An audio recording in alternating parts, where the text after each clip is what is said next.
അച്ഛാ എന്താ മോളെ? അയ്യോ എനിക്കിപ്പോ വേണ്ട, എനിക്ക് തീരെ ദാഹമില്ല. ഇത് ദാഹത്തിനുള്ള അല്ല, ഹോർലിക്സാ. അച്ഛൻ അസുഖം വരാതിരിക്കാൻ.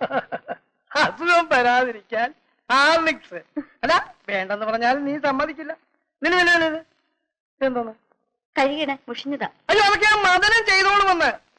വേണ്ടച്ച, ഞാൻ തന്നെ കഴുകിട്ടോളാം. മദനം മാർക്കറ്റിൽ പോയിരിക്കാം. പാവം പെണ്ണ്. ചായ ചായ അവിടെ വെച്ചൂടെ? കയ്യിൽ പിടിപ്പിച്ചു കിടന്നു. എന്താ നിർബന്ധം?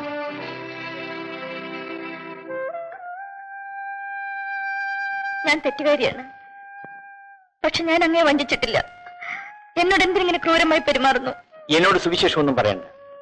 ഒരു സ്ത്രീയെയും എനിക്ക് വിശ്വാസമില്ല. എന്റെ മുമ്പിൽ ഈ അഭിനയൊന്നും വേണ്ട.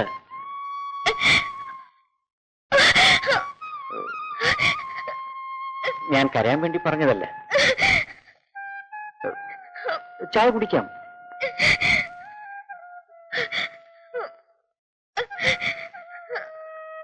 കരയാൻ വേണ്ടി ഞാൻ ഒന്നും പറഞ്ഞില്ലല്ലോ. ഒരു സ്ത്രീ ചെയ്യാൻ പാടില്ലാത്ത തെറ്റുമായിട്ടാണ് ഞാൻ നിൽക്കുന്നത് എനിക്കറിയാം. ആരും അറിയാതെ അത് മൂടി വെച്ച് വേണമെങ്കിൽ എനിക്കങ്ങ് വഞ്ചിക്കാമായിരുന്നു. പക്ഷെ ഞാനത് ചെയ്തില്ലല്ലോ. എന്നിട്ടും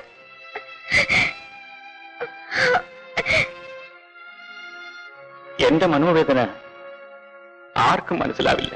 എനിക്ക് മനസ്സിലാകും. അതിന് ഉത്തരവാദി ഞാനാണെന്നും അറിയാം. നമ്മൾ രണ്ടും എന്തിനിങ്ങനെ തീരുന്നണം?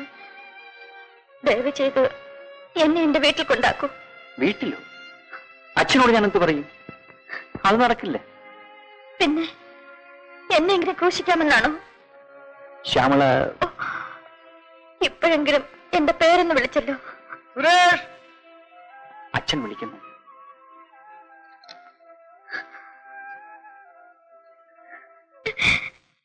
ഞാൻ നിങ്ങളെ പ്രതീക്ഷിച്ചിരിക്കുകയായിരുന്നു. വന്നിട്ട് ഏറെ നേരമായോ? ഉള്ളൂ, അതിലെ നിന്നെ വിളിച്ചത്. ഇരിക്കൂ സുഷമേ. അച്ഛാ, എന്റെ ആത്മമിത്രമാണ് ജയൻ. ഞങ്ങൾ എപ്പോഴേ പരിചയപ്പെട്ട് കഴിഞ്ഞു. കുറെ കൂടെ നേരത്തെ വരണമെന്ന് കരുതുക. പക്ഷെ അത് ഒരിക്കലും സംഭവിക്കാറില്ലെന്നേ ഉള്ളൂ. 5 മണിക്ക് ഞാൻ ഡ്രസ് ചെയ്ത് തയ്യാറായിരുന്നതാ. കാത്തിരുന്ന് മുഷിഞ്ഞു. ഈ ആണുങ്ങളെല്ലാം ഇങ്ങനെ തന്നെയാ മോളെ. പോലീസുകാരനല്ലേ, ഏതെങ്കിലും കുറ്റവാളികൾ പുറകെ പോയി കാണും. എന്നാലും പറയുന്ന വാക്ക് പാലിക്കണ്ടേ? ഇവിടെ വിചാരം ഞാൻ മനഃപൂർവ്വം താമസിക്കുന്നതാണെന്ന്. ഏതായാലും നിങ്ങൾ വഴക്കുണ്ടാക്കണ്ട. ശ്യാമള എവിടെ? മുകളിലുണ്ട്. നീ അവളെ ഒന്നിങ്ങോട്ട് വിളിക്ക്. എന്റെ ഒരു സുഹൃത്തും ഭാര്യയും വന്നിട്ടുണ്ട്. എന്റെ ഏറ്റവും അടുത്ത കൂട്ടുകാരനാണ്. വളരെ സ്നേഹത്തോടെ അവരോട് പെരുമാറണം. കൂടുതൽ സ്നേഹം അഭിനയിക്കണമെന്നല്ലേ? ശ്യാമള ഇരിക്കെ. ഇല്ല, ഞാൻ പിന്നീട് കഴിച്ചോളാം. നമുക്ക് എല്ലാവർക്കും കൂടെ ഒരുമിച്ചിരുന്ന് കഴിക്കാമെന്നേ. ശ്യാമളയ്ക്ക് ഇത് വലിയ നിർബന്ധമാണ്. അവള് വിളമ്പിക്കൊടുത്ത് ആണുങ്ങൾ കഴിച്ചു കഴിഞ്ഞേ അവള്. തറവാട്ടി പറഞ്ഞ പെൺകുട്ടികളെ കല്യാണം കഴിച്ചാ ഇങ്ങനെ ചില ഗുണങ്ങളൊക്കെ ഉണ്ട്. കേട്ടോ, നോക്കിട്ട് വെച്ചതാ. അതെനിക്കറിഞ്ഞൂടെ? ഞാൻ എന്നും ജയേട്ടന്റെ ഒപ്പം ഇരുന്നാണ് ഭക്ഷണം കഴിക്കുന്നത്. അതിനെന്നെ നിർബന്ധിക്കുന്ന ജയേട്ടൻ തന്നെയാ. എനിക്കും ശ്യാമളയുടെ ഈ ശീലത്തോടാണ് ഇഷ്ടം. ഒരു കണക്കിൽ അത് നല്ലതാ. വിളമ്പിത്തരാൻ ഒരാൾ എപ്പോഴും അടുത്തുണ്ടാകുമല്ലോ. എനിക്കാണെങ്കിൽ ശ്യാമള തന്നെ വിളമ്പണം. അതിപ്പോഴെങ്കിലും മനസ്സിലായല്ലോ. എത്ര പ്രാവശ്യം ഞാൻ തന്നോട് ശുപാർശ ചെയ്തതാ വേഗം ഒരു കല്യാണം കഴിക്കാൻ. ഏതായാലും ഈ വയസ്സുകാലത്തെങ്കിലും സുരേഷേട്ടൻ കല്യാണം കഴിച്ചല്ലോ. വയസ്സുകാരോ? അവളുടെ തന്തയെ ഞാൻ ചെറുപ്പമായിരിക്കുമ്പം അത് വയസ്സുകാരോ? സത്യം പറയാമല്ലോ, ശ്യാമള എനിക്ക് വളരെ ഇഷ്ടപ്പെട്ടു. തനിക്ക് ചേർന്ന ഒന്നാന്തരം ഒരു കുടുംബിനി. ഞാൻ പറഞ്ഞു ശരിയല്ലയോ? ശരിയാ ചേട്ടാ. നല്ല പാകതയും അടക്കവും ഒതുക്കവും ഉണ്ട്. എനിക്ക് തന്നെ അസൂയ തോന്നുന്നു. അത് പിന്നെ തോന്നാതിരിക്കുവോ? പെണ്ണെന്ന് പറഞ്ഞാലേ അസൂയല്ലയോ? ഈ ചേട്ടൻ എന്ത് പറഞ്ഞാലും കുറ്റമാണ്. ഏതായാലും നല്ലൊരു കൂട്ടുകാരില്ലാത്ത എന്റെ ബോറടി മാറി. അതെങ്ങനെ? ഞാൻ വന്നുകൊണ്ടാണോ? ഇവിടെ മറ്റാരുമായി എനിക്ക് കമ്പനിയില്ല. സദാസമയം വീട്ടിൽ തന്നെ. ആ, നിങ്ങൾ സർക്കിട്ടൊക്കെ തുടങ്ങിയോ? ഓ, ഇപ്പൊ ഹണിമൂണിന്റെ സമയമാണല്ലോ. എങ്ങും പോകാൻ സമയം കിട്ടില്ല അല്ലേ? ആഹാ, പെണ്ണങ്ങ് നാണിച്ചു പോയല്ലോ. ദേ നോക്കി, ഇനി നാണൊക്കെ അങ്ങ് കളയണം. കല്യാണം കഴിഞ്ഞാലുടൻ ഭർത്താവിനെ കയ്യിലെടുക്കണം. അതെങ്ങനെ? അയ്യോ മണ്ടി, ഈ സമയത്ത് നമ്മൾ എന്ത് പറഞ്ഞാലും അവരനുസരിക്കും. കല്യാണം കഴിഞ്ഞുള്ള 2 months കാലമാണ് പെണ്ണുങ്ങൾക്ക് അല്പം മാർക്കറ്റുള്ള സമയം. അത് കഴിഞ്ഞാലോ? അത് കഴിഞ്ഞാ പോയില്ലേ, പിന്നെ നമ്മളാ അവരെ വിടാത്തത്. അവര് വേണ്ടെന്ന് പറഞ്ഞാലും നമ്മൾ സമ്മതിക്കത്തില്ല.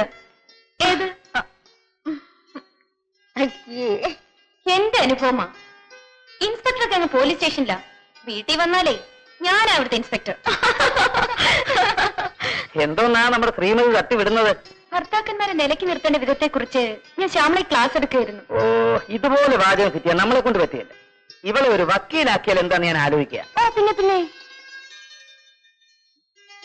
ഇതല്ലേ നിങ്ങളുടെ ബെഡ്റൂം? അതെ.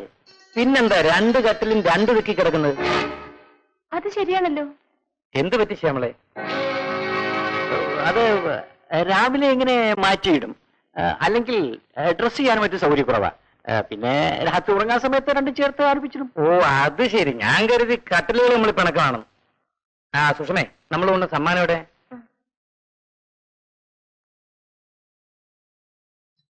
ആ, ഇത് സുരേഷിനുള്ള സമ്മാനമല്ല, ശ്യാമളയ്ക്കുമല്ല. എത്രയും വേഗം ഒരു ആൺകുഞ്ഞിനെ പ്രസവിച്ച് സുരേഷിന് കൊടുക്കണം. അവനുള്ള സമ്മാനം. സുരേഷ്, എന്താ നിന്റെ മുഖം വല്ലാതായത്? അല്ല, ഞങ്ങളുടെ വിവാഹം കഴിഞ്ഞിട്ട് ഒരാഴ്ചയിലേ ആയുള്ളൂ. അതിനു മുമ്പ് കുഞ്ഞുണ്ടാകാൻ വേണ്ടി ഞങ്ങൾ ആശംസിക്കുന്നു. ഈടാ, നിന്റെ വിവാഹം കഴിഞ്ഞിട്ട് 2-3 വർഷമായില്ലേ? അത് ശരി, വരട്ടെ. അങ്ങനെ അങ്ങ് ധൃതിപ്പെട്ടാലോ? നമുക്കൊരു കൈ നോക്കിക്കളെ, അല്ലയോ വൈഫേ? ഈ ചേട്ടന് ഒരു നാണമില്ലേ? ആ, സമയം വളരെയായി, വരട്ടെ. ആ, നാളെ രാത്രി നിങ്ങൾക്ക് വേണ്ടി ഞങ്ങളൊരു വിരുന്നൊരുക്കുന്നുണ്ട്. 2 പേരും കാലേ കൂട്ടി എത്തിച്ചേർന്ന് ആ ചടങ്ങ് മംഗളമാക്കി തരണം. നാളെ തന്നെ വേണോ? അതിന് ഇനി സമയമുണ്ടല്ലോ. നോ, വിരുന്ന് മാറ്റി വെക്കുന്ന പ്രശ്നമേ ഇല്ല. ഡോക്ടർക്ക് വല്ല സീരിയസ് ഓപ്പറേഷൻ ഉണ്ടെങ്കിൽ അതങ്ങ് മാറ്റി വെച്ചാൽ മതി. അത് സുരേഷേട്ട് ഉഴപ്പാൻ നോക്ക്. അത് എന്നോട് പറ്റിയില്ല. സുരേഷിനെയും പിടിച്ചുകൊണ്ട് വീട്ടിൽ വരുന്ന ജോലി ശ്യാമളെ ഏൽപ്പിച്ചിരിക്കുക. മനസ്സിലായല്ലോ? അപ്പൊ ബായ്. വരൂ വൈഫൈ. വരട്ടെ.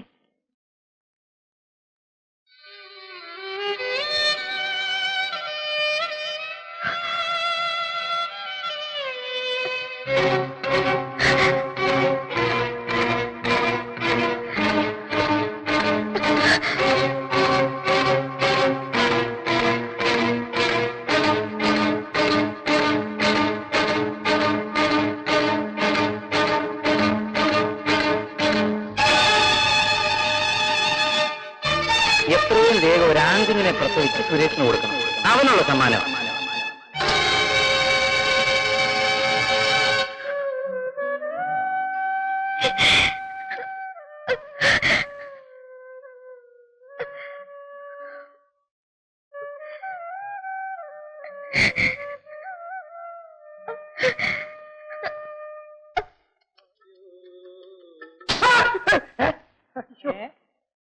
ആഹായിരുന്നോ?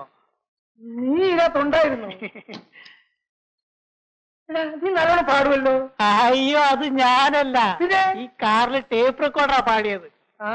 എന്റെ പൊന്നങ്ങനെ എനിക്ക് പാട്ടുകാരൊന്നും ആവണ്ട. പിന്നെ എന്റെ ലക്ഷ്യം വേറൊന്നാണ്. അതെന്താ? എനിക്ക് നല്ലൊരു ഡ്രൈവർ ആവണമെന്ന് ആഗ്രഹം. എന്നിട്ട് വേണം എനിക്ക് ഗൾഫിൽ പോകാൻ. ചതിക്കല്ലോ പൊന്നാണ്. കൊള്ളത്തില്ല. അടുക്കള പണിയാനൊട്ട് ഇഷ്ടമല്ല. പിന്നെ ഞാൻ നിന്നെ പിരിച്ചുവിടാൻ ചെയ്യും. എന്നെ വഴിയാധാര വാക്കല്ലേ എന്റെ പൊന്നങ്ങനെ. അടുക്കള പണി ചെയ്തോളാമോ? ഓ, ചെയ്തോളാമേ. കാലമർത്തിക്കോളാമോ? എന്നാ നിന്നെ ഞാൻ തിരിച്ചെടുത്തിരിക്കുന്നു. ചേച്ചി, ഡോക്ടർ സാർ വിളിക്കുന്നു. അതെ, എവിടെ? മോളുണ്ട്. എന്നെ വിളിച്ചോ? വിളിച്ചു. അടുത്തു വരും. വളരെ ഗൗരവമുള്ളൊരു കാര്യം പറയാനാണ് നിന്നെ വിളിച്ചത്. ഞാൻ എന്തു പറഞ്ഞാലും നീ അനുസരിക്കുമല്ലോ? അനുസരിക്കാം. വൈകുന്നേരം ഞാൻ വരുമ്പോ നീ ഒരുങ്ങി നിൽക്കണം. നമുക്കൊരുമിച്ച് പുറത്തേക്ക് പോകണം. എനിക്ക് വളരെ വേണ്ടപ്പെട്ട ഒരു ലേഡി ഡോക്ടറുണ്ട്. അവരെ ചെന്ന് കാണാം. എന്താ ഞെട്ടിയത്? ഇതാരും അറിയില്ല.